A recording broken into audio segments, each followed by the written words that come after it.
consciousness through a variety of techniques and substances that have been used shamanistically for thousands of years. Let's go back to indigenous cultures, to the ancient civilizations. Shamanistically, it was part of the ritual you would take. There were certain drugs that would open up certain levels of consciousness. So when you surrendered yourself into the dance, into the ritual, into the collective organism, you have this, you open yourself up. It's just key. On his website, Decker is very specific about the means by which his band will help his audience open up. Medicine Drum are modern shamans, he says, the techno-pagans of electronica. They take the listener on an incredible journey into psychedelic trance. And Decker has loads of company. There are hundreds of bands and DJs who view their music in precisely the same way, as a form of techno-paganism, a gateway into trance and the spiritual world. Goa Gill, perhaps the most revered of the techno-tribal DJs, cut to the bottom line when he declared, "Music has gone through a complete cycle. It started in ancient times with tribal drumming, and now it's come back to tribal trance techno. I'm basically just using this whole party situation as a medium to do magic, to remake the tribal pagan ritual for the 21st century.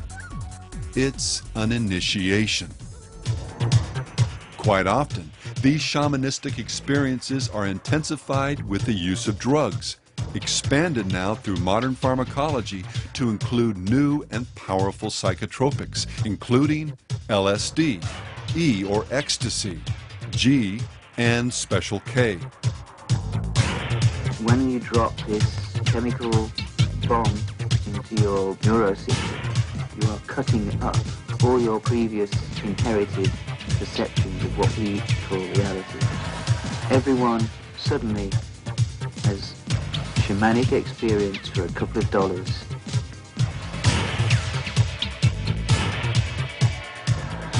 And then there's the use of light and sound to manipulate. Most DJs would say accentuate everything from metabolic rates to brainwave activity and states of consciousness. Whether we're talking about in training or photic and auditory driving, the terminology may be more sophisticated, but make no mistake about it, these alterations are based, often consciously, on occultic, shamanistic formulas. Indigenous rituals performed by shaman in the Peruvian Amazon and stuff, they would beat a drum at a certain number of wave cycles per second. In modern club culture and in seeing modern club events and modern rave events and things like that, you're seeing people entrained in the same brain state. You've got strobes, you have lighting that everyone's taking in, you have big time photic driving, and the music is auditory driving. That's why people get so excited at a rock concert and tear up the seats. It's because their metabolism is being governed by the bass and the rhythm and the light. And that's what it's all about. It has reduced down in the West for the first time to a ritual which admits to and utilizes the most arcane and ancient methods for achievement of altered states and a celebration of that contact with otherness. But what is this otherness that ravers often come in contact with? Into what are they being reborn? Before we answer that, allow me to again say that we're not questioning people's conscious intent or their sincerity. I know that many ravers don't use drugs, and an even greater number really enjoy and are even comforted by the often sincere sense of community that a rave can produce. And compared to the brain deadness of a hardcore mosh pit, a rave can seem even sublime. But sincerity and New Age goosebumps are not the ultimate arbiters of truth.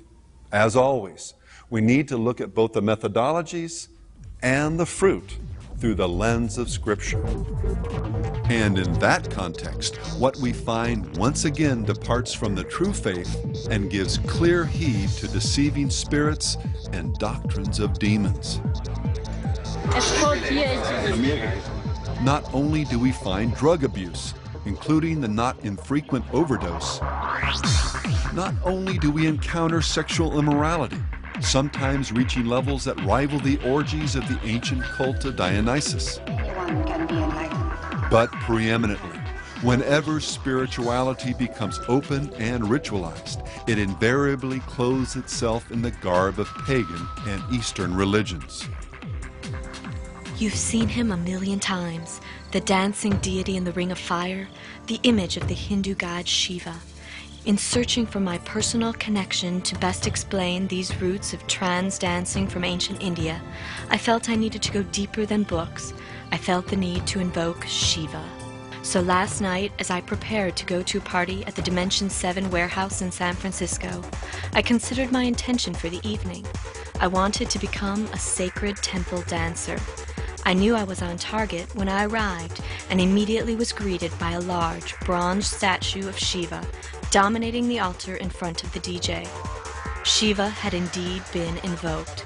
The magic had been spun, and the time had come for me to experience my devotional dance.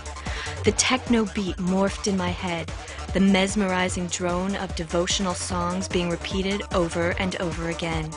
Ecstatically allowing the trance to overtake me, I felt my body gyrate in unfamiliar ways that seemed as old as Shiva himself. I was able to leave my body and observe myself in this new, old incarnation. The trance dance spiraled me into the deep meanings of these movements. So this must have been the justification for the nights of wild sex I've read about in those Hindu temples. It is obvious to me that they were also in the trance, induced by the rhythmic music of their own blissful states. I wondered what local concoctions the devotees imbibed. After all, Shiva is the god of sex and drugs and rock and roll.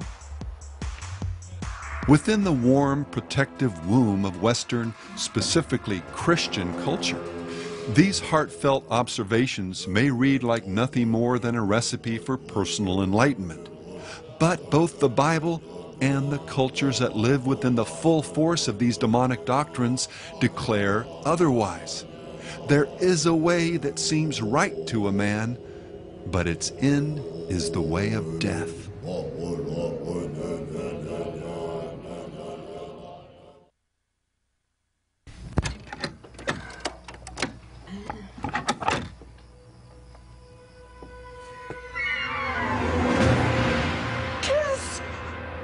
The devil's music. Bands like Kiss and Megadeth may try to trivialize charges of occult influence through ridicule. Megadeth fans, are you ready to sell your soul to the devil?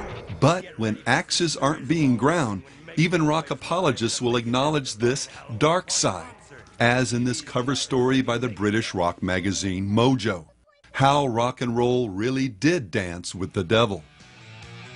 The 1960s witnessed an occult revival, the likes of which hadn't been seen in the West since the fin du siècle days of Madame Blavatsky's Theosophical Society and Aleister Crowley's Golden Dawn.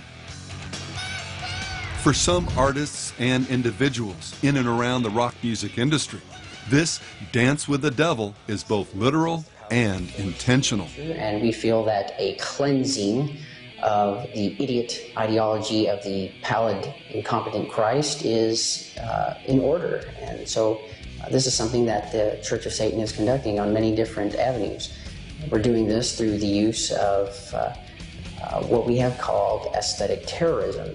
This involves the creative use of art, music, writing, effectively what we call propaganda, the dissemination of information to influence what we call iron. Am I the son you've been waiting for? Am I the chosen one to be your messiah on earth and to sit at your left hand? To create the most evilest music and to gain entrance into the seven gates of hell. Do you believe in demonic possession? Of course. Are you possessed? Of course. Well, there's a clear, at least I assume there's a clear satanic influence in your work. Is that real, or is that a sort of tongue-in-cheek humor that you No, that's as real as it gets. But your art certainly, it seems to express the stereotype of Satanism. Yeah, but I use that specifically to bash the church. Why? Because that's really what Satanism is to me. It's anti-Christianity.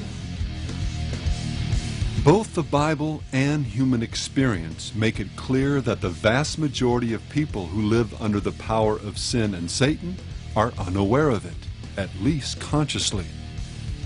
Salvation, then, is described as a process whereby God gives people grace so that they may know the truth, that they may come to their senses and escape the snare of the devil, having been taken captive by him to do his will. The scriptures also address how these same senses can be progressively seduced until people can't tell, spiritually speaking, up from down, their right hand from their left, as they walk as the Gentiles walk, in the futility of their mind, having their understanding darkened. The eventual result, individuals and, if left unchecked, eventually a culture in which this darkness reigns, where evil becomes good and good evil, and where finally even the occult and Satan himself become acceptable, even cool. Father Lucifer, you never look so sane. You always did prefer the drizzle to the rain. Tell me that you're still in love with that milkmaid. How the Lizzies, how's your Jesus Christ been hanging? Sounding for all the world like Crowley and LaVey, Tori Amos told Spin magazine about her love for Lucifer, a Latin name for Satan. I wanted to marry Lucifer. Lucifer was the brother holding the space for mankind to act out their fears and hidden secrets, things they won't acknowledge. That's what the shadow is, and once you don't deny your shadow anymore, then it's not a perversion of that energy source. I don't consider Lucifer an evil force. We can all tap into that free-running current of distorted energy. She went on to talk about him on a more personal note. I feel such a sadness from him, she said. I cry and feel his presence with his music. I feel like he comes and sits on my piano. Yet this is a pretty serious being. I'm a little squirt when you think what a very serious force this is. Avant-garde artist Diamanda Gallas has admitted to tapping into this same energy. Before performances, I used to say prayers to the devil. It was like making a connection to some source of power so that I could do what was not socially accepted. It was like, you know me, you understand me, I can speak for this reality, you can help me do this. Among her many blasphemous recordings, writings, and performances is her interpretation of Baudelaire's The Litanies of Satan, which includes the final prayer in French, To thee, O Satan, glory be and praise. Grant that my soul one day beneath the tree of knowledge may rest near thee. It should come as no surprise that she has described her performances as being like a ripping of the flesh, like a bloodletting. A kind of voodoo possession? Asked the interviewer. Exactly, Gallas replied. A Ugandan who saw my performance said that what I did reminded him of a voodoo ritual, which is practiced in Uganda. That if I were performing there, I would be worshipped as a high fetish priestess. Well, Gallas and Amos have loads of company when it comes to artists who get off on this fetishistic voodoo sympathy for the devil vibe they view as the true heart and soul of the music. Robert Palmer glowingly described it as the central rock and roll paradigm, a kind of voodoo rooted in a vigorous tradition of celebrating nature and spirit that's far removed from the sober values of Western culture.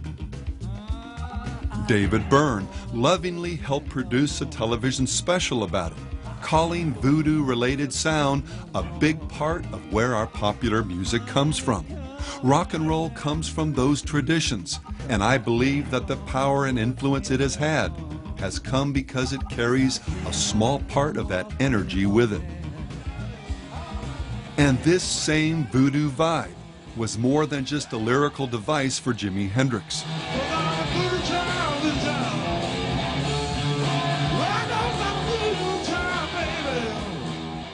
A percussionist from West Africa who often played with the guitar god observed that many of the signature rhythms Jimi played on guitar were very often the same rhythms that his father played in voodoo ceremonies. And while for many all this may sound cool, dark, and mysterious, in the end it will be seen for what it is, a snare of the devil, where people ultimately become captive to his will. Now, one of the biggest things about him was he believed that he was possessed by some spirit, and I got to believe it myself, and that's what we had to deal with all the time. And he was very humble about discussing it with people because he didn't want people to feel like he was being pretentious and so on. But he really believed it, and he was wrestling with it constantly. Yeah, he used to always talk about some devil or something was in him, you know, and he didn't have any control over it. He didn't know what made him act the way he acted and what made him say the things he said, and songs and different things like that just come out of him, you know, and he'd say, I don't know what come over me, you know, I really can't understand it. And, you know, he used to just grab his hair or something, or pull his hair and just stand in the mirror or cry or something. Oh, Lord, it was so sad when he would cry. I mean, it seems like, to me, he was so tormented and just torn apart, and like he really was obsessed, you know, with something really evil. And finally, this embrace of the occult has led to a curious phenomenon described in the Bible. The light has come into the world, and men love darkness rather than light, because their deeds were evil.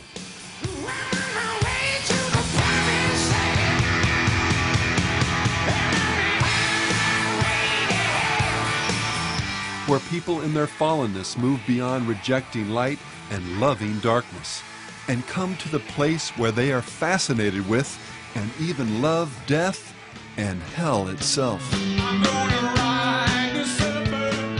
For example, besides riding the serpent and mainstreaming the venom of the do what thou wilt worldview,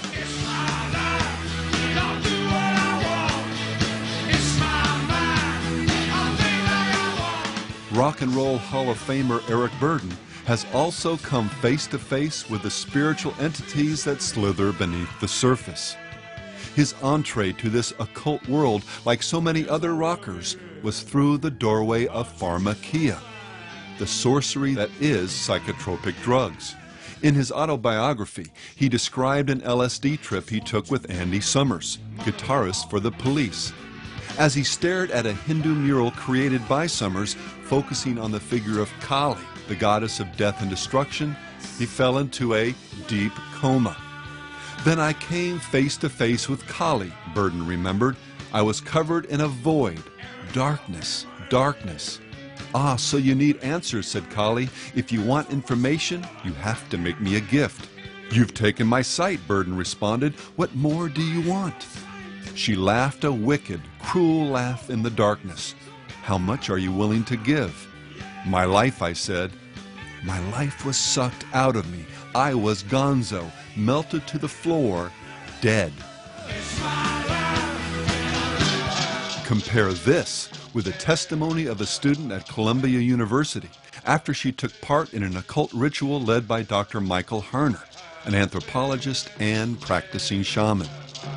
I went down a couple of levels and then went even further to some area that was very gray and slimy and foggy. And I walked through that for a while and found another opening and went down even further. It was someplace I'd never been before. And it was kind of like a cave. And there were some beings in there, but I couldn't quite make out what they were. And I was just kind of sitting there with them, and all of a sudden they came at me with knives and tore me apart into all these pieces and tore my flesh off. And I was startled, but it didn't hurt. And finally, there's the testimony of rock and roll's most focused, committed, and articulate neo-pagan, Genesis Peorage. In the occult magazine Gnosis, he enthusiastically described a life-changing experience he underwent in Nepal when he became the first Westerner to be invited into a particular shrine to the Hindu god Shiva. Then this priest anointed me with this tilak, Peorage remembered, and I got this really fast freeze frame of the shrine. Animal intestines and mummified human heads and incredibly powerful, very dark-edged materials. Pools of blood, and it was really dark, and he started chanting.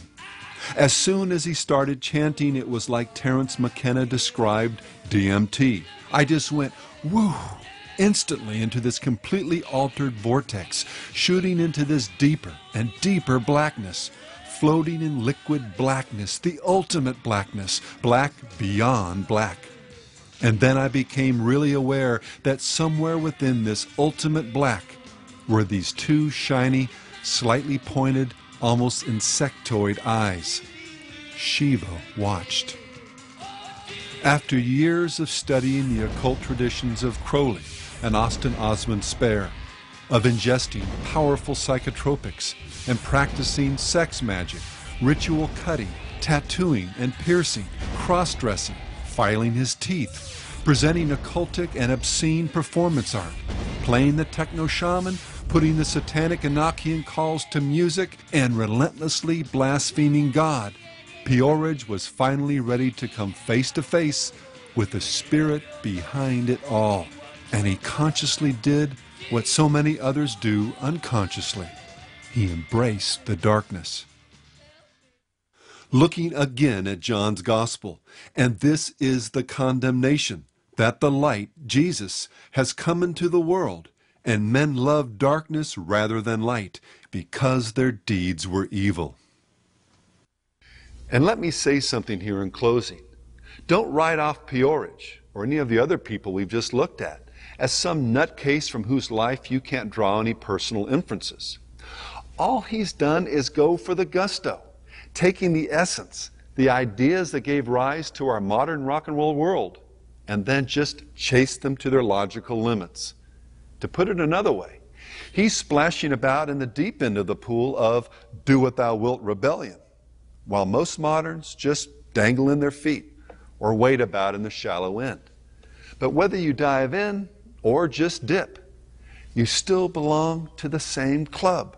And one day, unless you repent, give up your membership, you'll find your eternal destiny in the same place of which Eric Burden, our Columbia University student, and Genesis Peorage caught but a glimpse.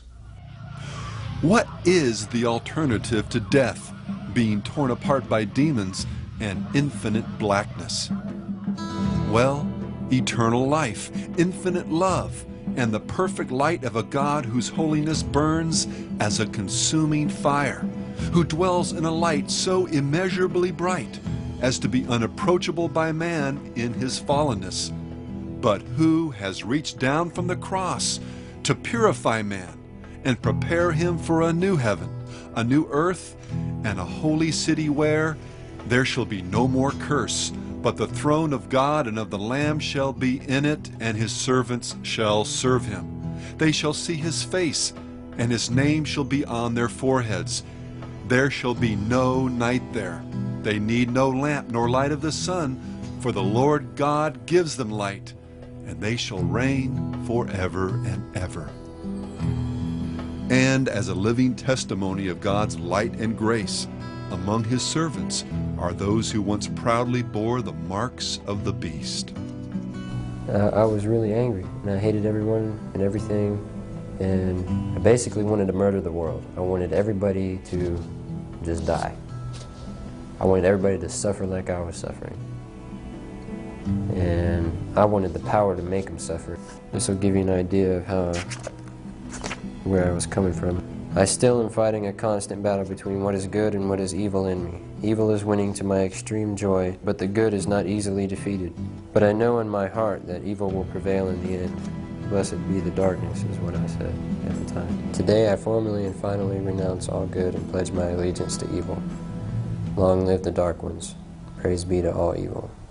Satanism according to Anton LaVey and according to Satan, in all truth, is meism. It has nothing to do with worshiping anybody else. That's the definition of Satanism in the truth. The funny thing about it is I didn't know I was a puppet. I thought I was the puppet master. I mean, the hat was wearing me. The costume I thought I was wearing me. To seek your own will is to seek the will outside of God. God is life. Jesus Christ said, I am the way, the truth, and the life. Your way is dead way. I mean, it's suicide, is literally what it is. It might not matter to you now. It might not matter to you to the day you breathe your last breath. But it will matter.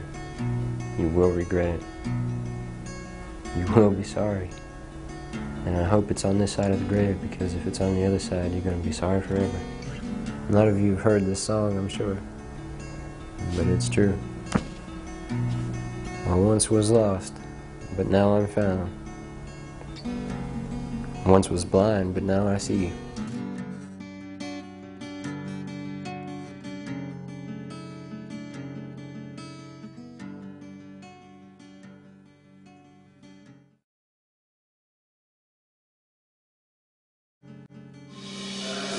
Seen Junior's grades. Kids really like that rock. Do whatever the hell you want to. Offend the grown-ups and behave like the way a teenager really wants to behave, wants to behave, wants to behave. Rebellion, chaos, disorder. He's losing his mind and he feels it growing.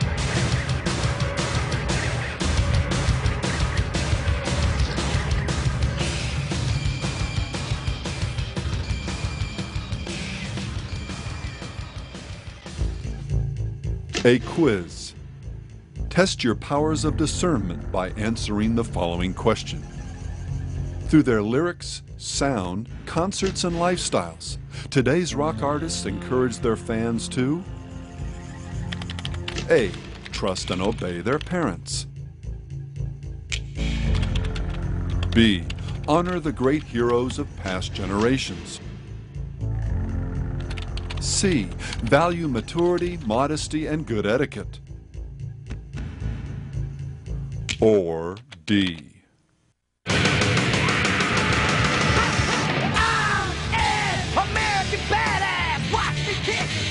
Some people say this music is loud, stupid, excessive, vulgar, and appeals to the basest animal instincts. That's why we play it. I don't know. I think music really, it's supposed to be like a feeling. It's supposed to be, it's usually about like youth culture, totally rebelling. Probably a lot of it was rebellion. Has a lot of influence on people and doing your own thing. It's no fun to be good. You got, you gotta let loose and you gotta do rules. I guess it's kind of a cliche, but rules are meant to be broken, I guess, is what they say. Rock and roll's always kind of been rebellious. I don't know, it's supposed to bug your parents, I guess. What do your parents think of ICP? They fucking hate them, but f*** them. In my opinion, rock and roll is more of a rebellious type music than it is stay in school, go get good grades, you know. I don't know, but I like it. To say that rock celebrates rebellion is like noting the sky's blue. Spin the radio dial or plop down in front of MTV anytime, day or night, and you'll be hit right between the eyes with what one prestigious rock magazine called rock's essential core, a core of rebellion, sexuality, assertion, and even violence. All the things that have always been unacceptable to a ruling establishment. Once that vigorous, horny-handed core is extracted from rock and roll, you're left with little more than music. As Details magazine observed after covering one of the many music festivals that have come to dot the summer's landscape, so what did we learn? We learned that old rock and roll devils will strip off their clothes. We learned to shout, F the police. We learned that, should a waft of passion come into our lives, we should just scream, let's get butt naked and blank.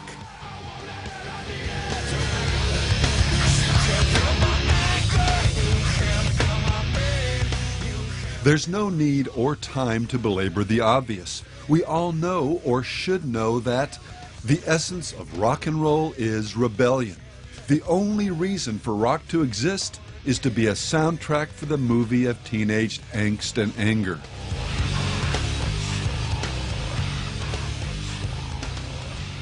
A far more interesting, as well as profitable line of investigation is to try and understand something of the spiritual implications of this rebellion. Where did it come from? What are its byproducts? Where is it leading us? Is teenage angst and anger just a fact of life, like zits, and the music just a harmless way of venting aggression? Or is the truth heavier than that? Well, we could spend hours and still not do justice to this issue.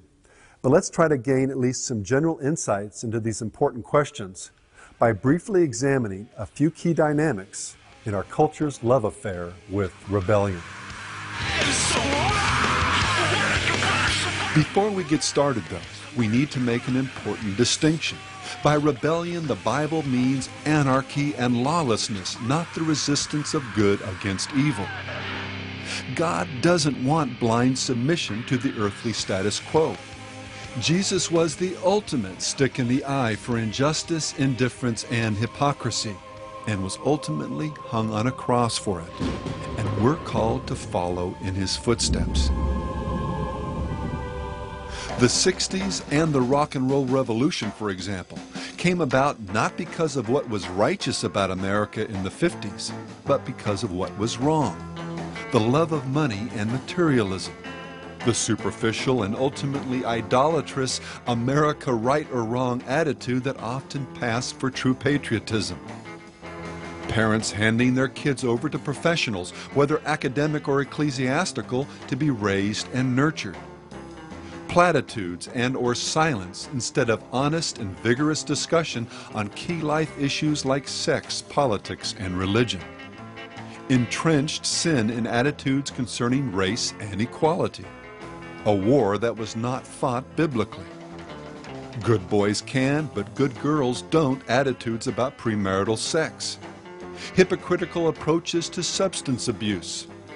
And worst of all, a cultural, wishy-washy, I'm a Christian because I'm an American kind of spirituality. On and on it goes.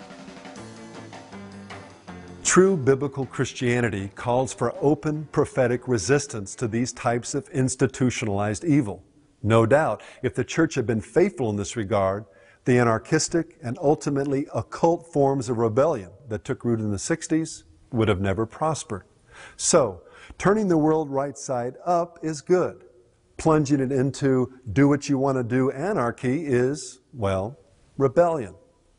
With that critical distinction made, let's now look at a few aspects of the rebellious spirit that did take hold in the 60s and what they mean for us today. Number 1, rebellion is evil. Though frequently celebrated today as something cool, comical, and even heroic, make no mistake about it, God hates and punishes the sin of rebellion. The evil man seeks only rebellion, therefore a cruel messenger will be sent against him. Furthermore, God views it as a form of occultism, something we'll look at in more detail a bit later. For rebellion is as the sin of witchcraft. Lastly, while all rebellion is serious, there's one specific type that especially tears at the fabric of divine order. Honor your father and your mother. To rebel against, to dishonor one's parents is so abominable to God that cursing or striking them, as well as other extreme forms of protracted rebellion against parental authority, was a capital offense in Old Testament Israel. much, it causing too much chaos. Just bend over and take it like a slut, okay, ma? Oh, now he's raping his own mother, abusing a horse, snorting coke, and we gave him the Rolling Stone cover? In this context, one shudders to think how God views rapper Eminem's rebelliousness, as well as the millions of fans who feed off his depravities. And there's a million of us just like me, who cuss like me, who just don't give a f like me, who dress like me, walk, talk, and act like ma. Hit her with the skateboard. Parents and their authority have become a primary target for the grotesque defiance that courses through the world of rock and roll.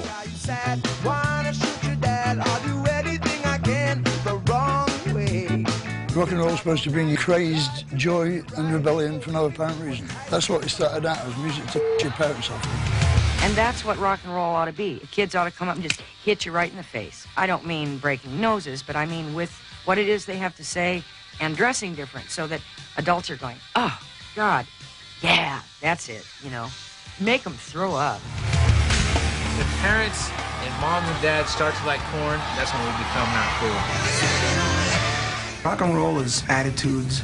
It's all the things that your parents told you don't do, you can do. To let your dad tell you what to do. And just get high in school. Get the middle class.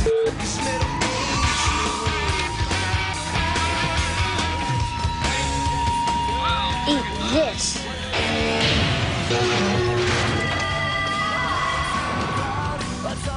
Green Day's Billy Joe Armstrong once advised an audience, when you go home, I want you to eat your parents.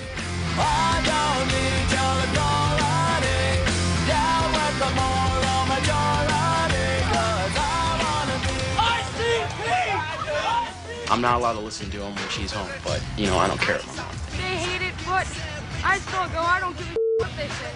This is rock and roll. Parents always hate rock and roll. It's in custom. If parents like rock and roll, it must suck. Just keep this in mind. They're playing our CDs when you're not home. They're playing my tapes in your own car. And I'm influencing your children. Just don't push your luck. At a Doors concert in Washington, D.C., Jim Morrison's mother, by all accounts a good and decent woman, came to see her son perform. His only acknowledgement was to stare at her as he sang the infamous words to the song, The End, Mother, I want to blank you.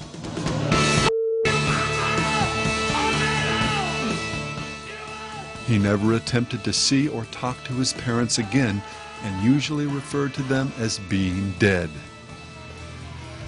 As Perry Farrell said when asked by Rolling Stone for his secret to happiness, move as far away from your parents as you can, because I feel like I have no parents. I do what makes sense in my head. Number 2, rebellion is inane, hypocritical, and doesn't work. Not only is this dishonor your parents attitude among the worst types of sin, it ultimately violates the one law of God that goes so deep into the human conscience that almost nobody will deny it philosophically. That is, the golden rule. Do unto others as you would have them do unto you. Isn't it interesting how the rock and roll, do your own thing lifestyle goes out the window when suddenly it's the rock star who's the parent? Madonna, for example, became a star largely through the medium of television and music videos, getting rich selling sex and rebellion to other people's children. Now she has 2 of her own. And guess what's one of the big rules that governs her household? You've got it. She can't watch TV, and She can't watch TV? No.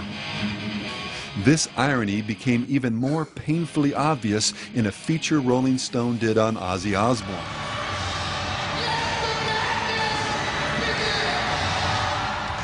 The godfather of hardcore rock and roll rebellion was affectionately seen as a man reduced to trembling like a frightened chihuahua, taking Zoloft and seeing a therapist once or twice a day, plus afternoon AA meetings, just to fight off the demons of addiction. So much for rebellion as a lifestyle choice.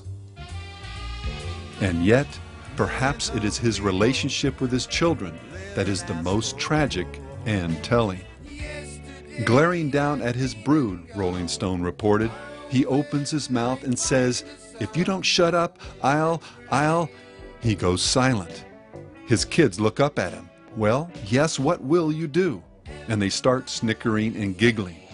For indeed, what dad-like words can he say to them? What is he, Ozzy Osbourne, legendary drug-addled Prince of Darkness, the very founder of parent-freaking-out heavy metal music, going to do? Ozzy blinks a few times. Then, in a small voice, he says, "Well, try to be quiet, will you?" To the alert observer, these ironies can reach the height of absurdity. We see Everclear at Woodstock chanting the great rock and roll mantra. All right, we got one rule. There are no f***ing rules. Have a good time. And then just moments later, ordering people. Okay, you guys got to back up now. Everybody back up. Back up! I think I'll have you repeat it after me and get us all feeling f***ing good in here. So follow me, friends. We don't give a shit! We have bands like Metallica embracing the darkness of nihilism and moral relativism.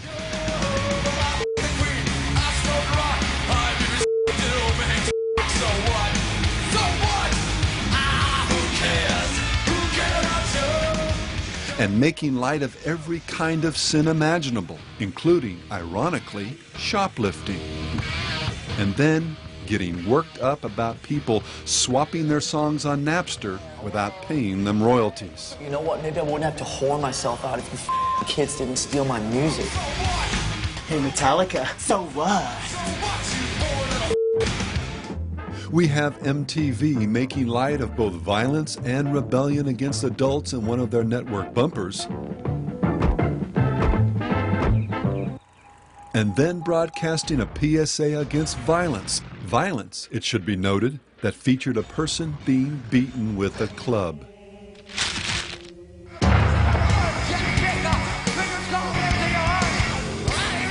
We have bands like Rage Against the Machine getting their audience to do what they tell them to do by chanting,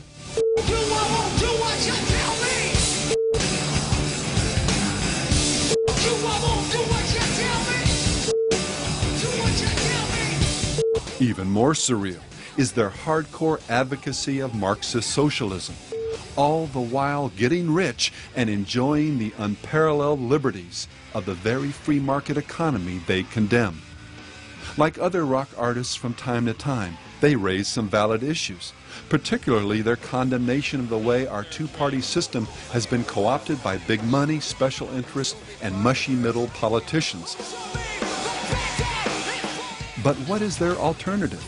To scream, F you, to advocate unbiblical economic systems that lead to poverty and the loss of freedom everywhere it's been tried? To smash TVs and squat atop a stage prop? What the world needs is a generation that can spread the light, not whine and curse the darkness. And finally, there's the absurdity of an industry that has gotten rich promoting sins that tear at the fabric of society, and then turns around and occasionally tries to raise both money and awareness in order to help fix the very problems that the immorality associated with the music helped create in the first place. You don't have to say nothing. I know your body wants something. R. Kelly, for example, has gotten rich singing about and promoting promiscuity, but was then lauded as a hero when he wrote a song to help fight, get this now, a largely promiscuity-based disease. And then there's Janet Jackson, an artist who's often honored as one of the good guys. Her involvement with Colin Powell's America's Promise Foundation was front and center during her Velvet Rope tour, with some of the proceeds going to help its efforts on behalf of the less fortunate. Help become a mentor for a child. Help keep our kids off the street because they really do need us. Please. But hold on. The facts are in. One of the greatest causes of poverty, poor self-esteem, and disease, the very problems the foundation is attempting to address, is sexual promiscuity and its inevitable byproducts. And what are Jackson's personal life, her music, the concert, and even the concert title filled with?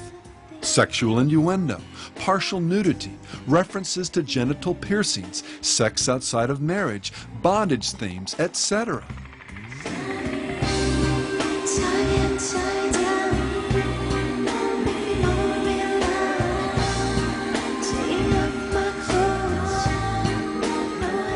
This level of cognitive dissonance shot through the roof during the production of her music video, If. Close to 80 pregnant 13 to 17-year-olds, or teens who'd recently had babies, were invited down by Jackson. And the video they saw made? You got it. A veritable training film for lust-driven sexuality. And deep down, Miss Jackson knew it. The article continued. There was one individual, though, who was discouraged from dropping by. Catherine Jackson, her mom. The one person that kept running through my head while I was writing these songs was my mother, Jackson says. I told her, some of my movements are very sexy. I'd be embarrassed if you were there. Well, she might have been able to hide her shame temporarily from her mom, but not from God, as Jesus noted when he declared, "You are those who justify yourselves before men, but God knows your hearts. For what is highly esteemed among men is an abomination in the sight of God." Number 3, rebellion is fundamentally occultic. We saw earlier that rebellion in God's sight is as the sin of witchcraft. God's wisdom in defining rebellion in this way makes perfect sense when one understands the basic difference between the Judeo-Christian cosmology and the one generally embraced by the occult and Eastern traditions. The difference can be summed up by contrasting two words: cosmos versus chaos. The Greek word cosmos, a word that is front and center throughout the New Testament as well as in the Greek translation of the Old, carries within it the suggestion of order and harmony. In a nutshell, the Bible presents a universe, a cosmos, created by God out of nothing and infused with a symmetry that literally, we now know, defies our comprehension in both its complexity and beauty. Guided by God's superintending hand, the pinnacle of this cosmos was and is this planet with its inhabitants. And it's here where an interesting distinction is made. The earth was without form and void, and darkness was on the face of the deep. Earth's initial formlessness or unfurnished state is quite different from the tailored order that the word cosmos suggests. But God wasn't done yet, as step by step the divine paradigm began to unfold. The Almighty spoke, and light divided darkness. Land came from the sea, life from inanimate matter, etc. The earth was beautifully furnished, and the stage set for the drama of human existence. After creating man in his own image, God took an area of land bounded by water and fashioned Eden, an incubator of sorts as well as a pattern for future expansion. This garden was adorned with everything man needed, as he was prepared for the task at hand, to be fruitful and multiply, and replenish the earth and subdue it. In other words, to make it all as ordered, as beautifully furnished as the garden paradise that was home. Well, most of us know what happened next. Man blew it, and paradise was lost. But that's not the end of the story. The Bible's essential message is the account of God's elaborate and awesomely sacrificial efforts to redeem mankind while remaining true to himself and his righteous standards of justice. And so, through the cross, we were ransomed from the penalty of sin and re-empowered, divinely enabled to get the original job done, to go into all the world and fill it with his glory, to disciple individuals and ultimately nations, to bring life from death, light to darkness, ever-increasing order and harmony from the chaos of sin and destruction. The occult world, on the other hand, In this, as well as in most everything else, seeks to reverse the divine order. Rather than God, chaos or emptiness is seen as the ultimate ground of being, and the material world is viewed as either illusory, Maya in the Hindu lexicon, or as in the Gnostic tradition, fallen from the true realm of the spirit. Amid this quantum cloud of uncertainty, God and His will become either unknowable or subject to the whims of human imagination.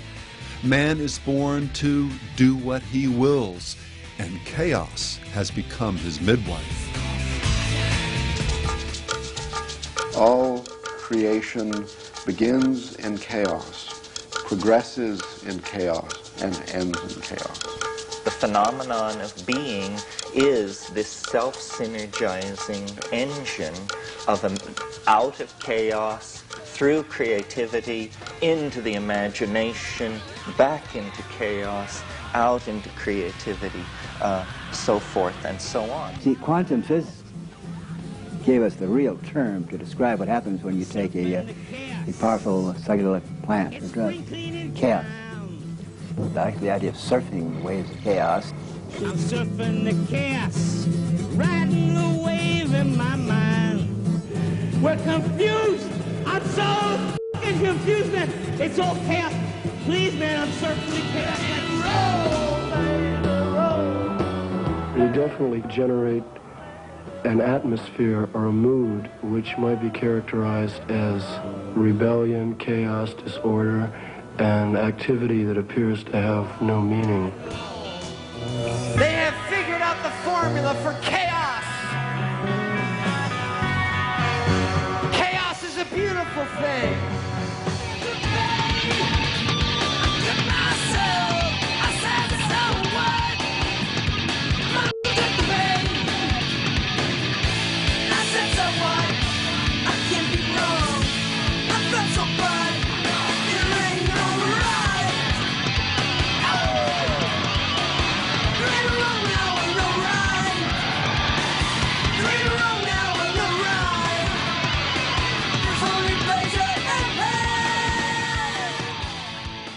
And so the clear line between light and darkness, life and death, meaning and meaninglessness presents itself. On the one hand, a cosmos, created and sustained by the Almighty, suffused with design and meaning. And our purpose in this cosmos?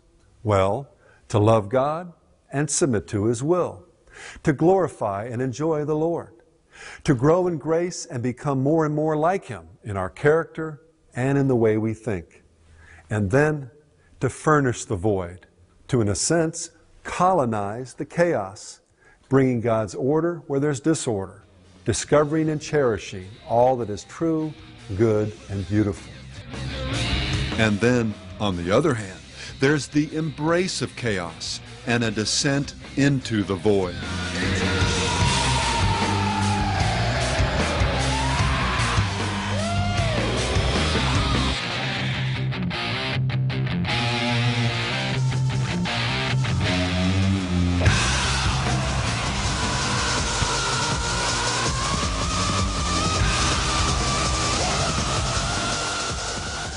For those with the epistemological integrity to embrace the fullness of this horror, well, as more than one rock and roll icon has stated, nothing is true, everything is permitted. Nothing is true, everything is permitted. Because nothing's true, everything's permitted.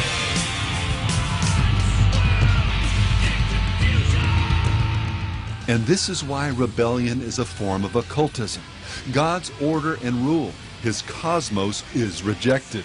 People begin to worship, to derive meaning from the creation rather than the Creator, the very foundation of witchcraft.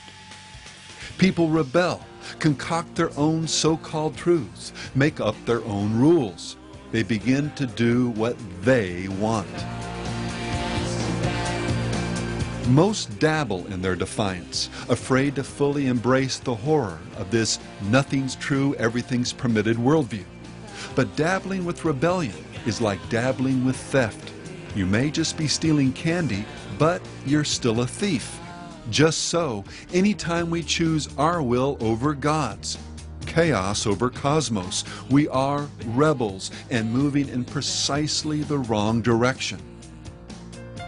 Jesus understood this as he described the spiritual war to which all of his followers have been called, and then warned what it would take to plunder the kingdom of darkness rather than be plundered by it.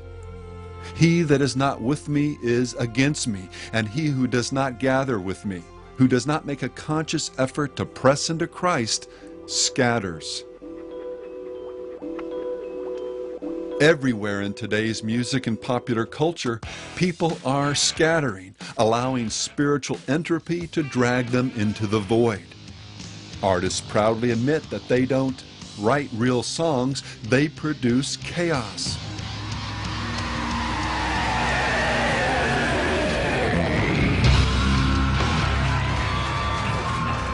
Decay, ugliness, death, dissonance, pain, darkness, despair, and meaninglessness abound in popular culture.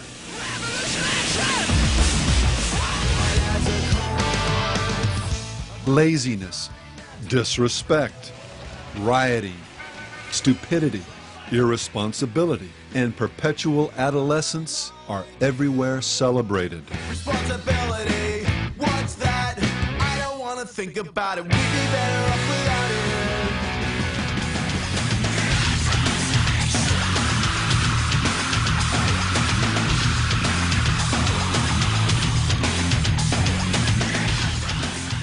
Leaders of the occult revival, as well as artists who hated Christ and sought inspiration from nihilism and the derangement of all the senses, serve as patron saints for rock's most influential musicians. So tell me why. From the annihilation of every sexual taboo, to the now fashionable rejection of Christianity in favor of Eastern and occult religions, evidence of popular music and culture's embrace of chaos over cosmos is practically endless. Rebellion qua witchcraft has all but become the default religion of Western society. Number 4, rebellion leads to death. Jesus declared that true discernment, understanding what's really going on beneath the surface of something, is aided by examining its fruit, what it produces. Elsewhere, the scriptures declare, "He who sins against me wrongs his own soul. All those who hate me love death." The wisdom spoken of here is a personification of God and involves an absolute commitment to do what He says. Cosmos, not chaos. Submission, not rebellion. This is the God who is, not the great mush God concocted by our postmodern follow-your-heart imaginations. And this God declares, warns, that one of the fruits of those who hate this wisdom is death. Well, once again, the sky's blue.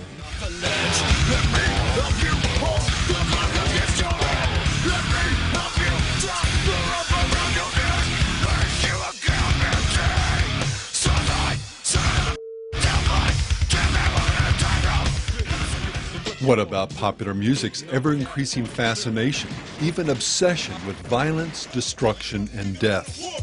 And when I finish, it's gonna be a bloodbath.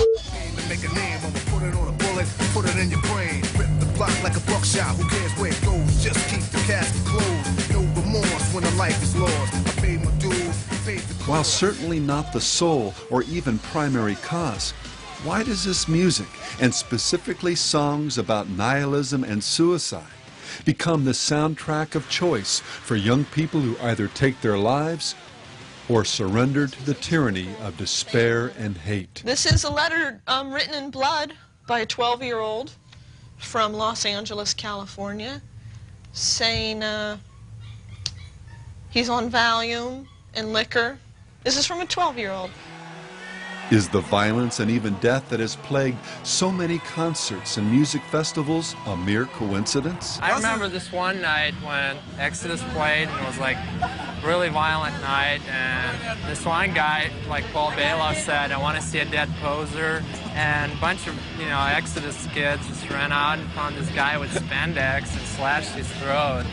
It was hilarious.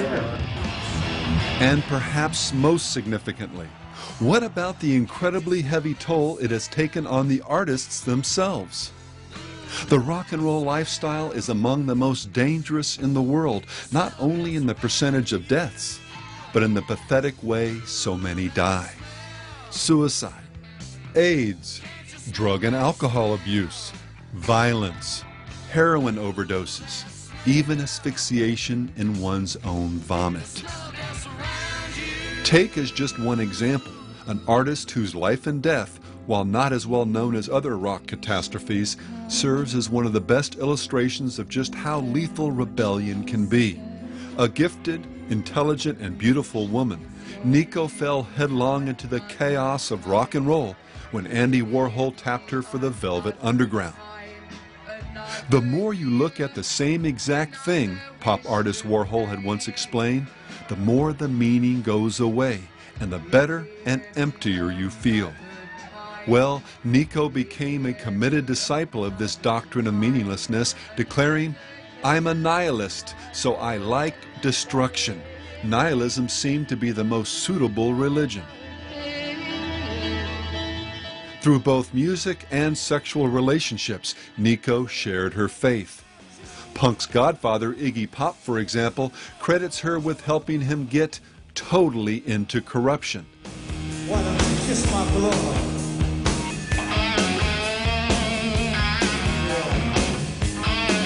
Yeah, a kiss of blood.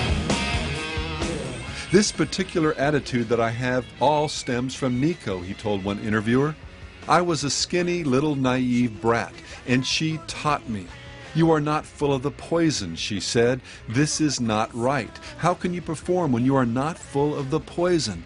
I will help fill you with poison. Otherwise, you have nothing. We do not want to see a person on stage. We want to see a performance.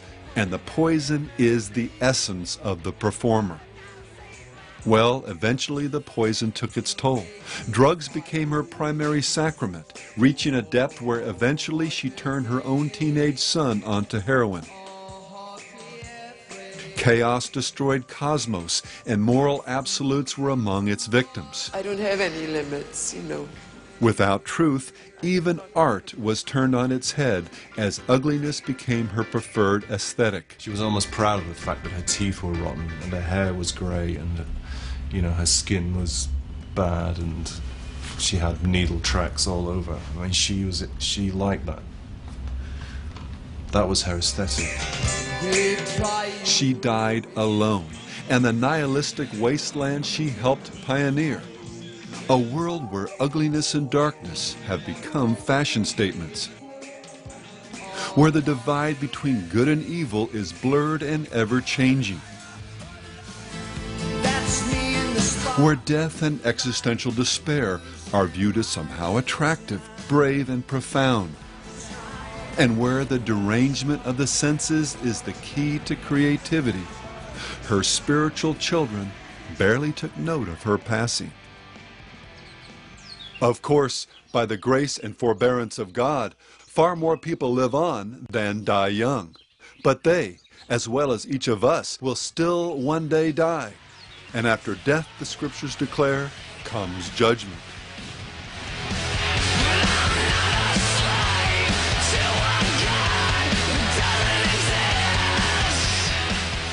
Those who have rejected God will in turn be rejected. And it's this death, what the Bible calls the second one, the final reward for all who have chosen rebellion over obedience. That is the only death with which each of us should be ultimately concerned. As Jesus warned, "My friends, do not be afraid of those who kill the body, and after that have no more that they can do, but I will show you whom you should fear. Fear him who, after he has killed, has power to cast into hell. Yes, I say to you, fear him." Number 5. Rebellion, like hell, is never satisfied. Good, like God, has no limits. There are always new vistas of virtue to explore and develop. But rock's deliberate identification with rebellion and chaos has created a very real and pathetically ironic dilemma. When the limbo bar of cultural standards keeps getting dropped, how low can you go before you fall on your back? How does one fly their rock and roll freak flag high when it's the Woodstock generation that's now the status quo? At what point does rebellion start to either play like a cartoon or stink of unrefined evil? 40 and 50-somethings, for example, can remember when the F word was shocking, and even the idea that Jim Morrison might have flashed an audience in Miami led to a felony arrest and sparked a national scandal. And today? Well, entire concerts are performed naked, and obscenities are so common that if they were somehow banned, hundreds of artists would have a hard time fashioning a coherent sentence. So what's a poor rebel to do? They cut up each other on stage. The lead singer has a 4-foot-long that he masturbates and sprays white. Sing about raping the Virgin Mary and torturing Christians? Rub animal entrails all over their body? Rap about mutilating women or having sex with underage girls? Commit unspeakable acts on stage? Why, Gigi, did you feel a need to defecate in front of a live audience? Well, my body is the rock and roll temple, and my flesh, blood, and body fluids are a communion to the people. And there are no limits and no laws, and I'll break down every barrier put in front of me till the day I die.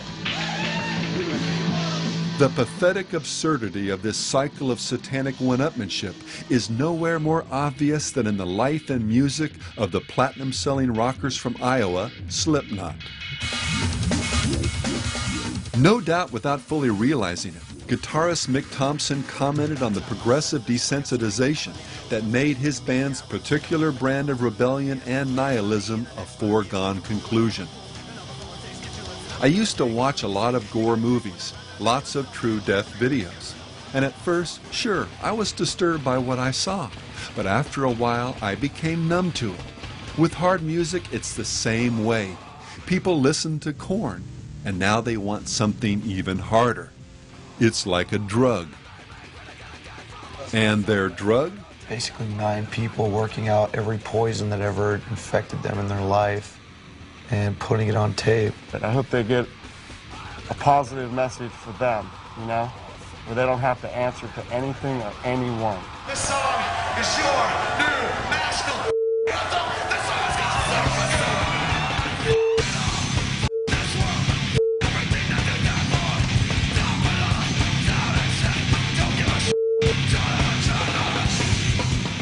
Drummer and group visionary Sean Crahan says the band's mission is to spread the sickness, which includes not only the raw rebellion of their lyrics and music, but live performances that feature band members hitting themselves and each other, drinking urine, smearing feces, throwing up into their masks, starting fires, and in general embracing chaos with a nihilistic vigor that would stun the Voodooans of Haiti. And the effect on their audience? Every show, Crahan told Rolling Stone, I've got some kid out there who's hitting himself just like me. His knuckles are bloody, his eyes are black. I'll look in his eyes and see that he's in some other place. It's a heavy-duty responsibility. So it's only rock and roll, huh? As incredible as all this is, there's an important footnote. Most of the band came from intact homes and led wholesome American lives. Hi, Mom, look at me.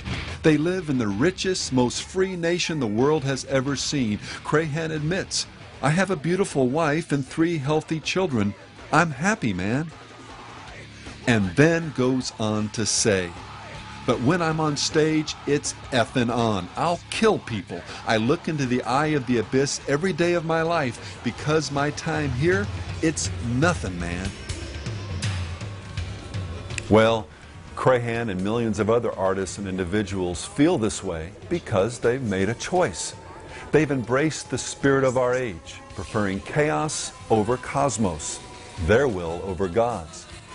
And now, as they stare into the pit of nothingness, this other place Crahan sees in the eyes of his fans, the anger, pain, and emptiness they experience are not only the result of a self-fulfilling prophecy, they are the emanations of the satanic reality that lies waiting, like a black hole, in the bottom of the abyss.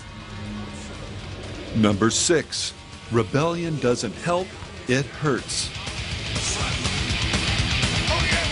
Whether it's a song brimming with rage or the semi-controlled violence of a mosh pit, the typical argument for rebellion in music, or many other art forms for that matter, is that it's cathartic, that it provides a healthy release for pent-up anger or pain. And for some, this catharsis can take on the form of ritual, even something religious. Now gather yourselves. All your hate, all your anger, everything that is black and loathsome that dwells inside of you. I want you to pour that into me! And while the vast majority of songs fall into the rebellion for the sake of rebellion category, there is the occasional song that does attempt to address the real trauma people experience in a fallen world.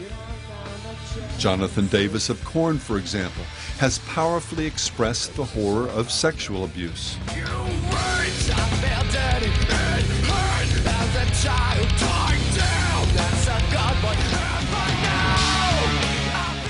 And Papa Roach, among other bands, has attempted to exorcise some of the pain that results from divorce and broken homes.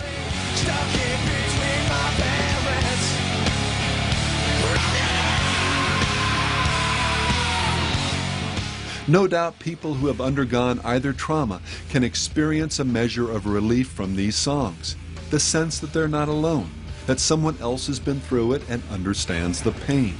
Screaming, moshing, even cutting oneself can provide, like the use of alcohol or drugs, some temporary relief.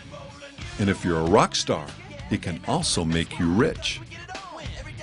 But the root problem is never really addressed, and as we saw with Slipknot a moment ago, the nihilistic rage and despair inevitably become a self-fulfilling prophecy, producing even more poison and a sense of hopelessness.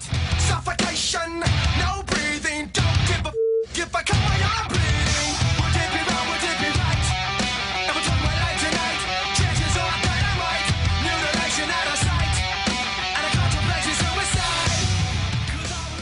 In this context, the band Against All Authority asks an important question in a song about a friend who committed suicide. Tell me what friend of mine I met back in school. We had a bottle flavor skateboard, man, there's nothing else for us to do. Got ourselves in out of trouble, left it we had. Yes, the doors suspension for the kids we would play. Sometimes I feel like it's my fault, like it's my fault, and now the day goes by, I don't see his eyes. I'll never understand the choice that you made. What Toby ultimately needed was God and His grace. What he got instead was a bottle of liquor and a blind friend's support as he skated down the ramp of rebellion and into the abyss of chaos. And the only thing to be found there, whether now or later, is death. Every rebellious rock and roll band needs to stare into Toby's eyes, and in the eyes of millions of others just like him. To understand the bigger spiritual picture here, let's close with an analogy. As we've already seen, the Bible makes it very clear that a root problem is sin, both those we commit and the ones that are committed against us. And let me say something here. Look, in many ways, the wheels have come off our culture, and I know that many of you watching have been run over by them. Divorce, rejection, sexual abuse, violence, the lack of love and encouragement, on and on. It's a hurting world. But here's the bigger problem. Each of us is like a radio, designed by God to receive the true signal of His light and love. But because of sin and our innate drive to do our own thing, to possess this radio on our own terms, we've lost this ultimate signal. It never stopped broadcasting, It's just that we've stopped receiving the frequency. And so we begin looking for our own answers, for our own redemption, spinning the dial, looking for a signal that we like, that seems to fit our specific needs or personality, something that we can dance to. Well, rebels like rebellious music. Those with anger, angry. The lustful, lusty. And those who hurt, well, music by people who hurt. For someone who's lost and alone, these stations on the dial can provide a measure of comfort and temporal satisfaction. But ultimately, each is just a broadcast Tower of Babel, a soul-numbing distraction to keep the herd moving on down the highway to hell. God has the answer, a true signal to save us, heal us, and lead us home. But we've got to give Him control over our radio and allow Him to reset the frequency. Obedience, not rebellion, is the beginning of wisdom, and Christ's blood, not our sweat or tears, is the only way out of the valley of death.